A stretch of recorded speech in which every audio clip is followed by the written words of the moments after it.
Welcome students to the second lecture regarding the poem The Tyger.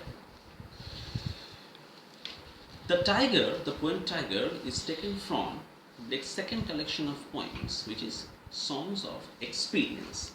And in this famous poem, The Tyger, Blake puts his ideas in a symbolic form but without any loss of his lyrical power. The poem starts with this: Tyger, Tyger, burning bright in the forests of the night, what immortal hand or eye could frame thy fearful symmetry? And it goes like this: in what distant deeps of skies burn the fire of thine eyes, or what wings dare he aspire, what the hand dare seize the fire? You see this, the first line, Tyger, Tyger, burning bright. Here it is not the repetition of the entire sentence or lines like the former poem previously, what we have seen in the Lamb, but repetition of words. The same words are placed consecutively. This is a very common literary strategy or technique employed by poets across several literatures. Let me just remind you of a very eminent Bengali poet, Subhash Mukhopadhyay. So you see, the very famous poem of Subhash Mukhopadhyay is Priyo Phul Khelbar Dinnoy Oto. The poem is titled Meghdilir Kobita. The first stanza is quite a replication of the last stanza. প্রিয় ফুল খেলবার দিন নয় অত্য ধ্বংসের মুখোমুখি আমরা চোখে আর স্বপনের নেই নীল মত্ত কাঠ ফাটা রোদ শাকে চামড়া. In the last stanza, the poet is reiterating, প্রিয় ফুল খেলবার দিন নয় অত্য ধ্বংসের মুখোমুখি আমরা দুর্যোগে পথ হয় হোক দুর্বোধ্য চিনে নেবে যৌবন আত্মা.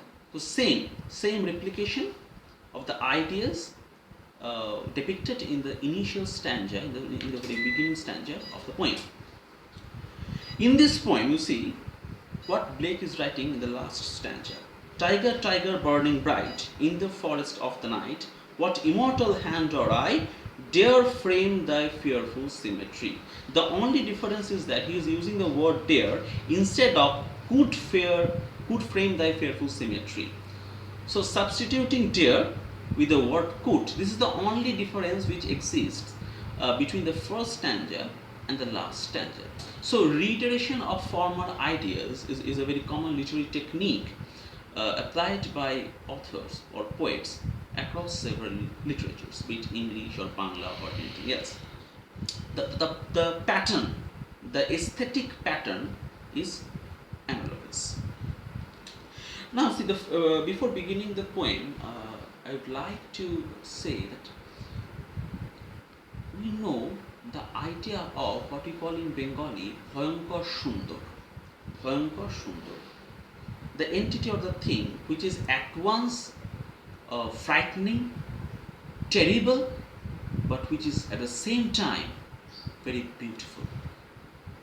See, if you go to Canada to see the Niagara Falls, you've heard about the famous geographical place, Niagara Falls. So when you are seeing Niagara Falls, it is at once awe-inspiring. We are admiring the beauty of nature. At the same time, we are also very afraid seeing the vast form of nature, the frightening form of nature, because when you are looking through, looking downwards, where the waters are rumbling in the base of the fountain, this is a very dangerous sight, because if you fall down the cliff, you will die. So Niagara Fall or this is nature's creation like this Niagara Falls or the other objects are Bhayankar Sundar. If you go to any peak of any mountain, like if you go to Mount Everest, on the peak of Mount Everest, and if you see the entire world looking down, you will feel this image of awe-inspiring. The object portrayed by Blake in his poem, The Tyger is an object which actually renders the same concept, the same notion of Bhayankar Sundar. Beautiful, yet dangerous, frightening, awe-inspiring, admirable. The opening question enacts what will be the single dramatic gesture of the poem. So, what kind of god then could or would design such a terrible beast like the tiger? In a more general term, we can speak that we can say that what does the undeniable existence of evil and violence in the world tell us about the nature of God? In the third stanza, Blake is writing, "And what shoulder and what art could twist the sinews of thy heart? And when thy heart began to beat, what dread hand and what dread feet?"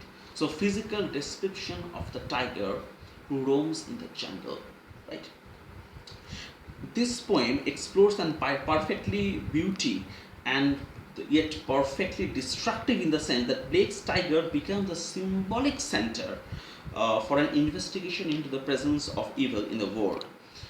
Since the tiger's remarkable nature coexists with the patterns of how the speaker interrogates its origin, this should also be encompassed with both physical and moral dimensions. In the fourth stanza, "What the hammer, what the chain, in what furnace was thy brain? What the anvil, what dead grasp, dare it deadly terror clasp?" You see, I've told you that Blake was born in rural England. He has seen the beauty of nature, but he has also witnessed the establishment of factories and chimneys, which, according to his own words, belched black smoke. So he was very disgusted seeing the pollution, the corruption of nature, of environment, of the atmosphere, serene atmosphere, and also the degeneration, the corruption of human values. And that is why he has termed the chimneys, the factories, as dark satanic mills. In his poem "The Tiger," the lines, "What the hammer, what the chain, in what furnace was thy brain?" So hammer, chain, furnace are objects which are used in factories to produce anything which is a machine, works of machinery.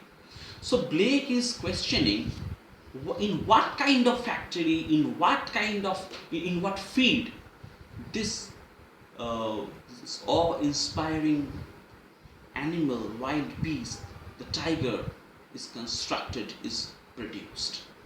This is Blake's quintessential observation and also his interrogation. So the smithy represents the traditional image of artistic creation, and here we see the forging of the tiger suggests a very physical, laborious, and deliberate kind of making. It emphasizes the awesome physical presence of the tiger and precludes the idea that such creation could have been in a way accidentally or haphazardly produced. When Blake is referring to that when the stars threw down their spears, the next stanza, "When the stars threw down their spears and watered heaven with their tears, did he smite his work to see?" And again we have the reference of lamb. "Did he who made the lamb make thee?"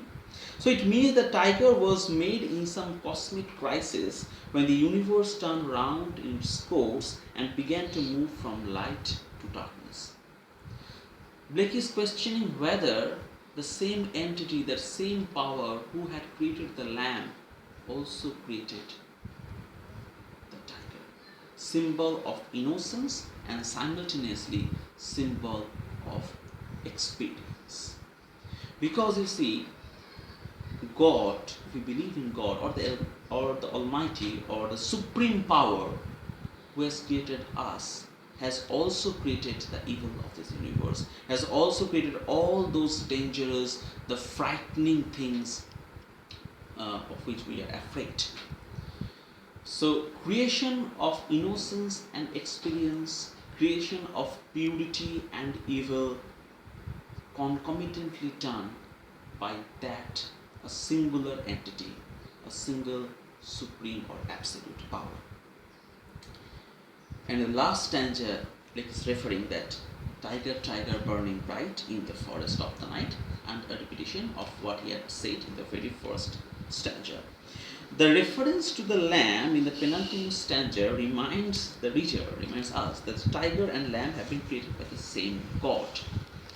So the God is creating a little innocent child, little innocent lamb, biblical symbol or imagery of innocence. And God, on the other hand, is also creating a beast, a wild animal, an object, a source of sheer physical power, who is the tiger. Blake has also said that without contrary, his famous saying, without contrary there is no progression. If we do not challenge the prevalent assumption of society, if we do not interrogate our own existence, humanity can never progress. Blake has also referred lamb and tiger as the two contrary states of human soul, and which Blake took to be the symbol of experience in the sense of energy, revolution, and revolutionary art. This is Blake's reformist zeal, which we witness in his poem, The Tyger. On last thing that I would like to mention is that T.S. Eliot, in his famous poem Gerontion, he combines the symbol of Christ with the wrath of the tiger along with the meekness of the lamb. The line goes like this: in the juvenils of the year came Christ. So T.S. Eliot says that when humanity is faced with some sort of spiritual or cosmic crisis, it announces the coming of the Christ, the Messiah, whether in the form of lamb or whether in the form of a tiger. Tiger, which represent sheer physical strength and freedom. So to sum up this argument, you see the symbols, the biblical symbols and allegory used in both of these poems, the tiger and the lamb, are so compelling that for most purposes they expand themselves, and therefore we have an immediate and overwhelming impression about Blake's literary strategies. Blake is not a poet of despair.